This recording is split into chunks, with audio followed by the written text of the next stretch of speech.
मला एक गोष्ट कळत नाही मित्रांनो, नेमका शिवाजी या नावाचा या लोकांना प्रॉब्लेम काय आहे? कारण बघा, शिवाजी कोण होता या पुस्तकावरनं एका आमदाराने प्रकाशकाला शिव्या दिल्यात, ते पण आई बहिणीवरून.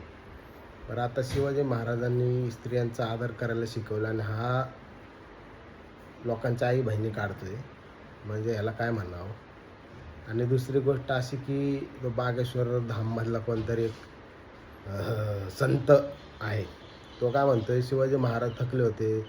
ते म्हणले मला बास करायचा आता आणि गेले समर्थ रामदासकडं. तो रामदास त्यांना काय म्हणतोय, "नाही, नाही मी गुरु आहे, तुला ऐकावंच लागेल आणि तू राज्य चालव." अरे काय चाललंय महाराष्ट्रात? आणि बघा हा बागेश्वर धामाला कोण मोठं करतं याचा पण विचार करा. मनोवाद फोफावतो मित्रांनो, जागे व्हा. कारण नंतर खूप अवघड जाणार आहे. माझे शब्द लक्षात ठेवा. जय भीम, जय शिवराय.